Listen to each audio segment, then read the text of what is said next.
All right, what is up, traders? What's up, tycoons? Super excited for today's video. Going to give you guys an update on the 50K portfolio challenge. I have some big losers in here that I'm going to reveal to you guys, my biggest losers. I actually just cut a few of them.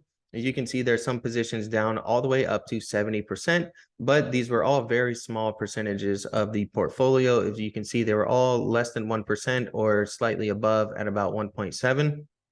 I have a pretty big loser here too, is in BKKT. But overall, this is a screenshot from the beginning of the week. Okay. Going kind of when the market opened up in the beginning of the week, I'm going to update you guys on what stuff I cut out of here and what position I just added into here. Remember, none of this is financial advice. I'm not telling you guys to follow me on any of these things or to buy or sell any of these equities. Simply just going over the challenge account here, the 50K challenge portfolio, and breaking down what I'm doing in there. If you didn't know, what this is we're trying to generate money from dividends. Okay, so I have a dividend tracking part of this, and then we're also running the wheel strategy, which is where you sell cash secured puts and you sell covered calls to generate some extra premium and income. So two forms of passive income here with the dividends and then also the option side of things, right? Now there's a nice asset allocation, portfolio breakdown, and sector allocation in here. You can see it was down about 2.71%. And this is on the money that's invested, right? So the book value was about 38,000 and then the total market value was actually 37,000.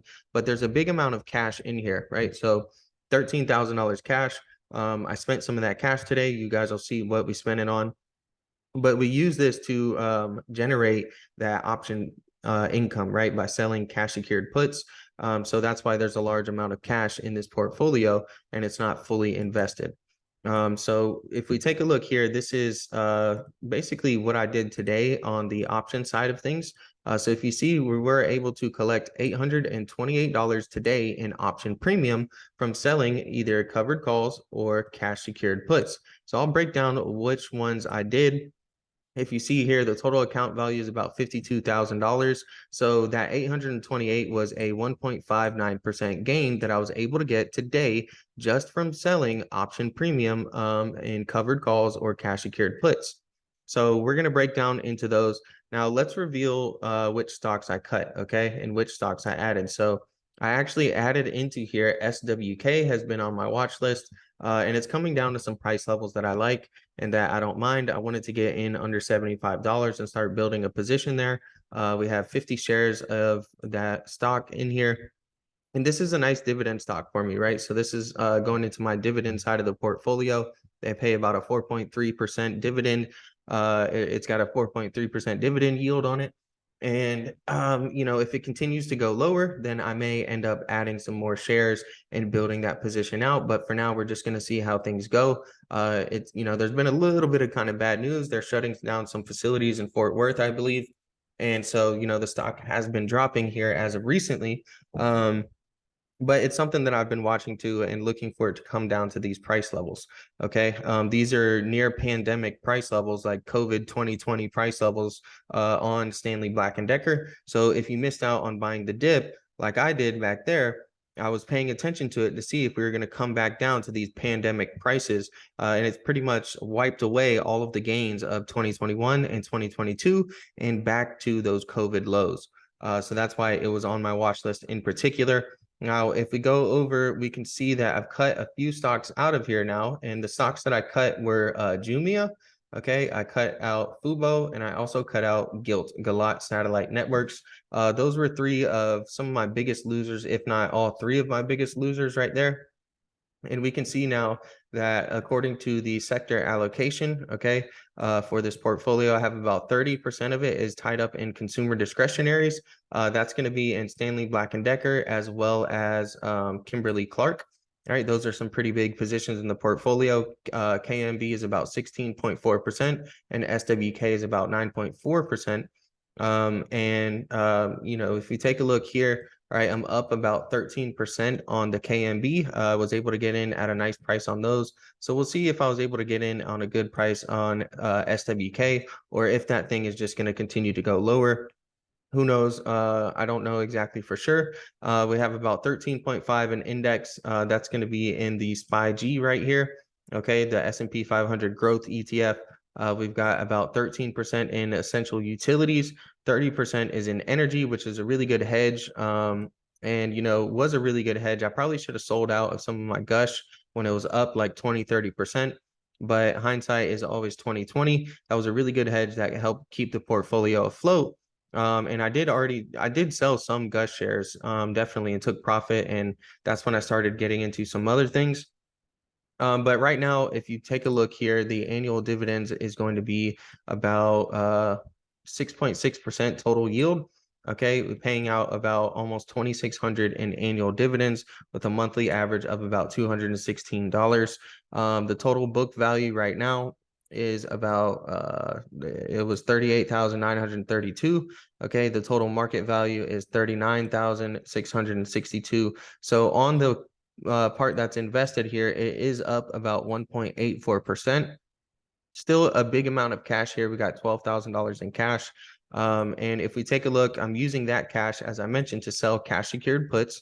So I sold cash secured puts on SPY-G. I sold the 49 strike that expires in April 21st of 2023. The reason I did that, if you look at my average price, all right, my average cost for SPY-G is $50.56.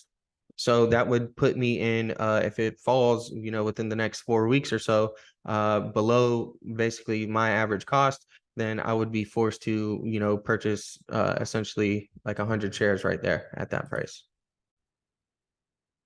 And then I also sold the covered calls at $55.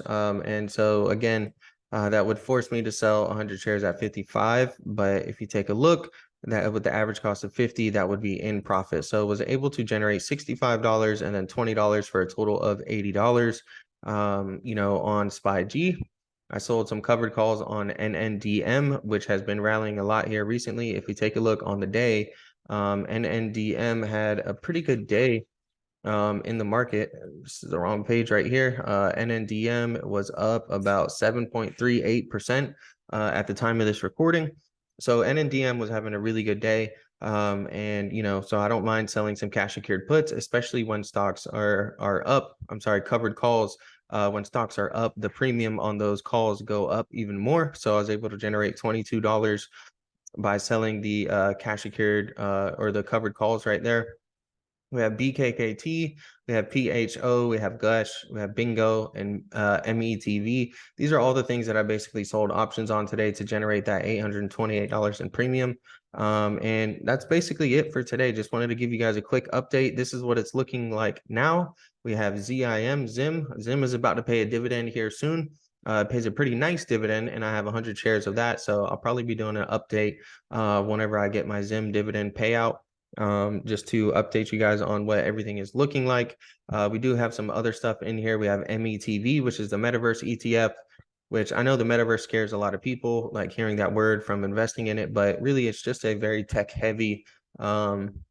It has good exposure to NVIDIA, things like that. We have MJ, which is the basically cannabis ETF. SWK is Stanley Black & Decker. That's the new one we just added in there. BNGO is, my biggest loser currently here on the portfolio. But if you take a look at the options that I sold today, I sold the one strike cash secured puts. I sold 10 of those at for a price of $5 per contract. So the average cost on BNGO is $2.10. So if it falls down below $1, which it's currently at $1.09, if it falls down below $1 over the next few weeks, then basically I'll be forced to buy 1,000 shares of BNGO, and that'll really lower my average cost on that tremendously. But otherwise, then it's actually just going to keep it afloat, and just help me generate, right? So I've lost $200 on the shares, but multiple times throughout here, I have been able to sell cash secured puts and covered calls on Bingo. So if you actually take into account the option premium that I've collected from BNGO, I may be only down about $100 on this position rather than the actual 200. This side of the thing just kind of tracks, the percentage gain and the percentage gain of loss based on the average price that you got in at. So that's pretty much it for today's video. Just wanted to give you guys an update. Smash that like button and subscribe to the channel if you guys are new, and I'm out.